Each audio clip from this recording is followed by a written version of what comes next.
te na bino balandi ya télé-réalité ngai Benicia Tutonda na za misengo ya ko présenter bino émission oyo babengi télé-réalité. Donc pour les petits bomba eloté. Donc au côté moi muke akendo luka comment ba marié ba vivre mandat na bango. Chaîne na bino et ça bino ba réalité via Kinshasa RDC Mobimba, les télé-réalité RDC. Vous en avez s'abonner pour na aux information te aux en pour na réalité vite ne ba jouer ne ba artiste ba gande na ndenge ba mona bonka kana na télé mental pe bina bon ndenge ba ya et tous les temps il dit que petit canal na pression côté pour na mate tozuna ata kamo côté tebi kaka Gombe Lingwala Kitambo amateta wa eloko ezate papa potala ba ndako moi désinfecter ba moi baba nini bomoni le lengi to ko tamwa bande ko le bien-être to bandaki na ngilima to leki na quartier Kunda pe tozana nunga donc yemoko CG na bango ko lobela pe na ko pesa moi ba directive nyos to ningi tambolela vraiment mbote CG oui mbote ndeko journaliste ce programme ya lelo ezali vraiment ndenge nini le lengi boko tracer programme ya lelo. Oui, programme ya lelo ndenge toujours na souci à mosana biso ONG le bien-être tozara na ngwa aider population et de toute activité où il y a désinfecter ba toilettes dans ba différents quartiers à Matete. To tina to bandaki na quartier Ngilima, to na quartier Kunda, siko to komi na quartier ya Nunga.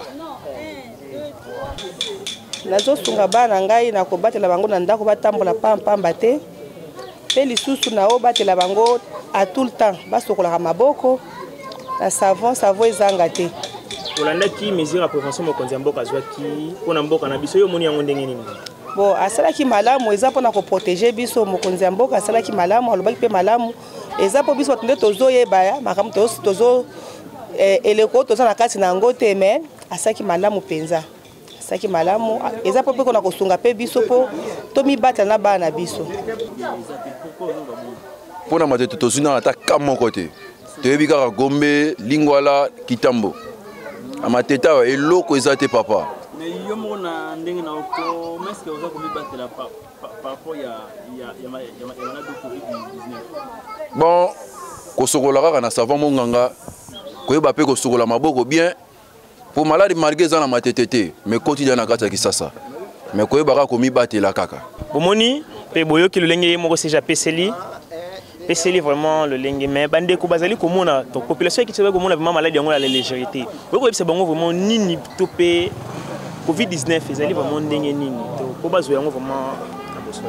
Oui merci ndeko na etali COVID-19 na oyo sa bandeko ya Kinshasa ke maladie wana eza solo ezali pe ezoboma donc esengeli to mibatela na maladie wana na différentes règles d'hygiène et esengeli po to eba ko mibatela na bokono wana. Alors tu es épargné pour parler et belé. Tout ça qu'on compte na banda ko ezali ciblé pour na ko désinfecter banda ko wana. En même temps, qu'on lance message pour na banda ko wana parce que tu es bi mode de prévention j'espère.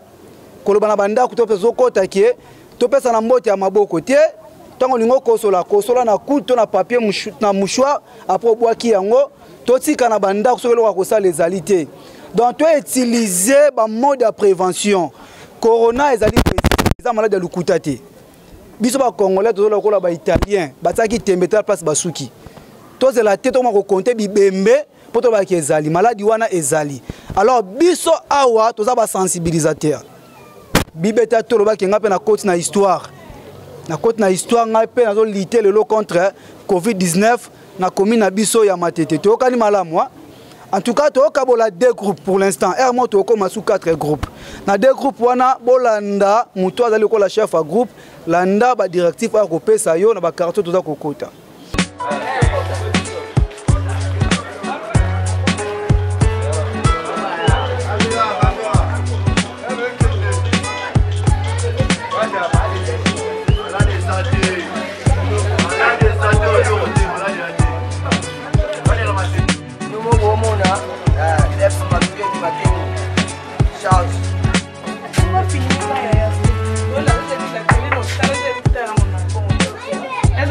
Esse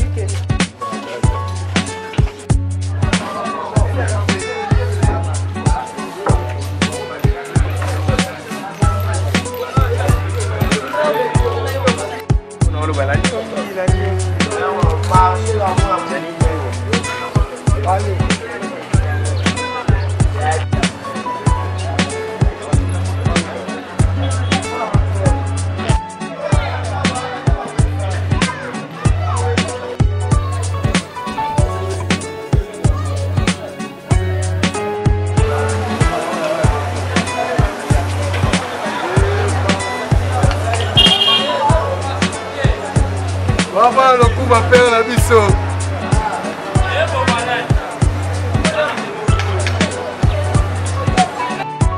Cadre pour sensibiliser la population pour lutter contre la pandémie aux élites qui ont ravagé le monde, la Covid-19. Nous avons le bien-être. Na bandeko bazalaka lisanga ba ko tambola pona ko sensibiliser bandeko ya commune ya Matete. Biso tozali ONG le bien-être. ONG le bien-être ezali moko ya ba ONG ya mboka na biso ko ezali ko travailler pour le développement communautaire ya peuple congolais. Yo moko ko expliquer biso pour tomoni ONG le bien-être na terrain donc bokiti vraiment pour na ninto bokiti pourquoi sur le terrain. Bon, ya liboso ya koloba ke toza ko encourager mibeko oyo ba konzi ya mboka bazui. A commencer par Mokonzi Mboka, président de la République, et puis gouverneur de la ville de Kinshasa. Mokanu ya prévention, et mala mumingi. Bon, biso lokola la organe de développement, toroki ko fanda bongote parce que kolobake Mokonzi azu mekatelo, mais biso to ça l'appelle quelque chose. Autre ko ça les aligner, ko sensibiliser la communauté pour que va respecter ba mode de prévention. À part qu'on sensibiliser la communauté, il y a monsieur Zali Kosala, qui sont la communauté pratique et la prévention aux alinini. Pas tant qu'on interpeller Moutou. Et que la qui s'est n'a Kosala, en tout cas, c'est difficile makasi. Et on est dans le terrain pour nous que sa communauté qui est particulièrement maté dépose à l'IFF ONG Bandi et Banda plutôt. Que c'est un bango qui est malade des ali, vraiment coronavirus des ali, autre Covid-19 les ali ça coexister, fait ça koboma. Ba organe ezali ebele pe ba parti politique ezali ebele mais tout le monde bande ko ONG ba zui initiative ya ko sala bongo donc ko expliquer na public to na population et où tu vraiment appuyer wana ko sala. C'est parce que biso tozali lelo yo za ko se vanter te tozali parmi ba ONG oyo tozali parmi ba ONG oyo esalaka musala soko ke na ba organisme mingi internationaux nationaux bakoye sabino bien-être zanini to sala musala e bani lelote pona abi ke na mboka na biso ba ONG malade ze mingi pe ba ONG mingi ko bota maka pona ma coronavirus mais biso moi tozali ONG o tozali proche communautaire to sala musala à tout moment tel que ba projet ba VIH tuberculose malaria et consort donc to sala musala wana tina na biso na terrain ezaka ko sunga communauté congolaise en général quinoise en particulier, surtout matetoise. Parce que matete, les communes à biso, batu bandi mangalika muna facilité te. Tolingi te que sibir sort ba italien ba sibir lelo. D'abord on a compatir na ba italien ainsi que na ba pays son mokili. Tolingi te que to comme en France, to comme en Chine lelo. Ba pays mingi basaki mutu makasi lelo ba sibir sort. Tolingi te que na Congo na kotanga bibembe na banda kunyo surtout na baveni nyonso tout. Il est grand temps to agir peuple congolais pour que bokono oyo esila. To za la première peuple na monde oyo bako lutter contre le coronavirus. Eza spéculation te. Eza loko ba monter te za malade ezali coexister. Totika mutu makasi. Eloko ko sala ezali te fanda na ndaku. Tant yo bimi libanda ke pe ko luka mwa loso mwa li papo difficulté pesa makasi na mboka na biso photo luka mais luka pe na ba mode ya prévention zala na 1 mètre na mutu to sola na ye par défaut la ta cache ne zala na ba ganta ngoto compter ba mbongo ko pesa mbote na liboko te ko sola na kutu na mouchoir po boaki mouchoir wana na poubelle za fermé maladie ezali eza déjà na mboka na biso ça sert à rien to hésiter ou to vivre dans la spéculation. Voilà. Vous nous suivez de part et d'autre. Bandeko ba ko pesa ka ba ko landela lolenge population de ko vivre vraiment na période ya Covid-19 photos moi liloba suka pona ndeko expliquer biso lolenge nini to ko zo mesure ya prévention ndeko oko bisa na bandeko ba ko tala biso na caméra o ezali liboso na yo ba mi batela lolenge nini to salela mesure ya prévention pe to mi batela